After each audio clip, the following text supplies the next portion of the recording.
Hello guys, welcome to my channel. अभी बजे हैं शाम के 5 और हम लोग निकले हैं खाटू श्याम जी के दर्शन के लिए। अभी मैं, कपिल और यश निकल चुके हैं साथ में, और रास्ते से हम लोग लेंगे अभी अंकित को।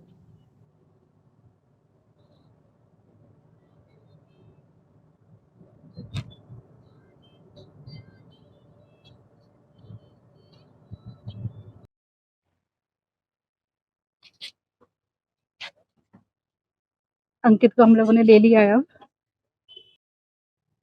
और अंकित को हम लोगों ने साथ में ले लिया है। बस हम लोग निकल चुके हैं सीधे खाटू श्याम बाबा की यात्रा के लिए। सभी लोग बोलो, खाटू श्याम बाबा की जय। खाटू श्याम बाबा की जय जय। हम 12:30 बजे करीब रात को पहुंचे थे होटल, और वहां से तुरंत ही फ्रेश होकर के हम लोग निकल चले दर्शन के लिए। अच्छी बात ये है कि बाबा का दरबार जो है वो 24 घंटे खुला रहता है।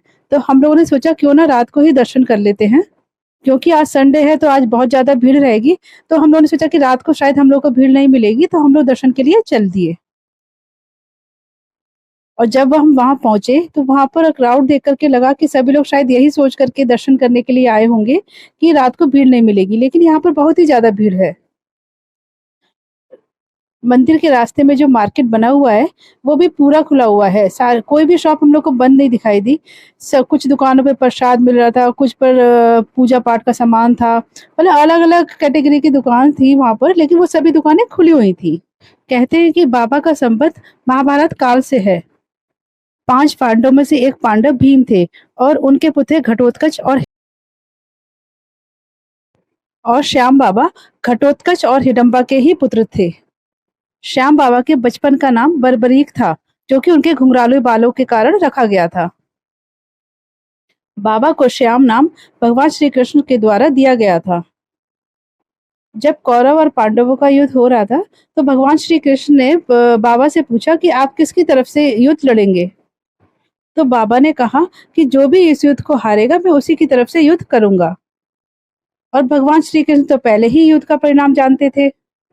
तो उन्हें लगा कि यदि श्याम बाबा कौरवों की तरफ से युद्ध करेंगे, तब तो पांडवों के लिए ये उल्टा ही पड़ जाएगा।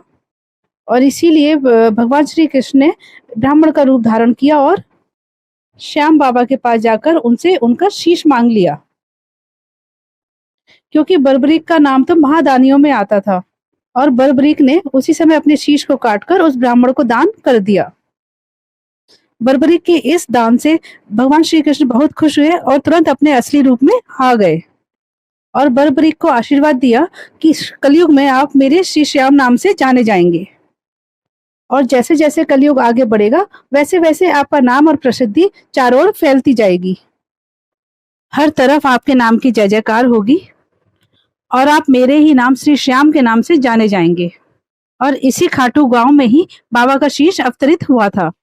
इसीलिए बाबा जी का मंदिर यहीं स्थापित किया गया, और श्री श्याम बाबा को खाटू वाले श्याम बाबा के नाम से भी जाना गया। दूर दूर से भक्तगण यहाँ पर बाबा के दर्शन के लिए आते हैं, और बाबा अपने भक्तगणों की सभी मनोकामनाओं को पूर्ण करते हैं। बाबा के दर्शन के लिए वहां पर उन लोगों ने रेलिंग लगा दी है। हर रेलिंग, 2 रेलिंग के बीच में एक लाइन चलती है, जिससे धक्का मुक्की भी नहीं होती, भीड़ भाड़ ज्यादा नहीं होती, आराम से लोग भक्तगण जो है वो अपनी अपनी लाइन में चलते रहते हैं। श्याम बाबा को गुलाब बहुत पसंद है, इसलिए जब दर्शन करने जाएं तो गुलाब जरूर लेकर के जाएं। और साथ में लेकर के जाएं 3 इत्र की बोतल। 2 इत्र की बोतल जो है वो वहीं चढ़ा दी जाती हैं, उन लोगों ने छोटे छोटे बॉक्स बनाए हुए हैं उसमें डाल दी जाती हैं। और 1 इत्र की बोतल अपने साथ वापस लाई जाती है, ताकि जब आपकी मनोकामना पूर्ण हो जाए तो वो वापस वापस बाबा के पास जाकर के चढ़ा दी जाए। साथ में बाबा को चढ़ाने के लिए झंडा भी ले जाया जाता है। बाबा के दर्शन हमें बहुत आराम से हुए, कोई धक्का मुक्की नहीं थी, आराम से लाइन चलती रही, और हम लोगों ने बहुत ही आराम से दर्शन किए बाबा के। और दर्शन करके फिर हम लोग बाहर आ गए। और बाहर आकर के अभी भी वैसे ही रौनक थी। श्रद्धालुगण आए जा रहे थे, कुछ लोग दर्शन करके वापस जा रहे थे। बाबा के दर्शन के बाद मन बहुत शांत हो गया था। इतने अच्छे दर्शन इतनी शांति से होंगे ये हमने नहीं सोचा था। सब बाबा की कृपा है जो उन्होंने इतने अच्छे दर्शन हमें दिए। जय हो खाटू श्याम बाबा की जय। श्याम बाबा के दर्शन के बाद हम लोग वापस होटल आ गए। थोड़ा आराम किया हम लोगों ने, क्योंकि हम लोगों को सुबह फिर वापस भी निकलना था।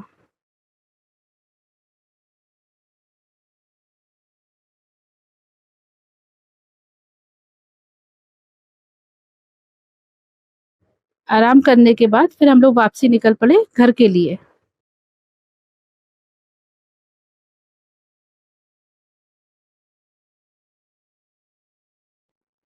वापस आते समय जो खाटू श्याम जी का जो एंट्री गेट था, वहां पर हम लोग थोड़ी देर के लिए रुके और फिर वापस घर के लिए निकल चले।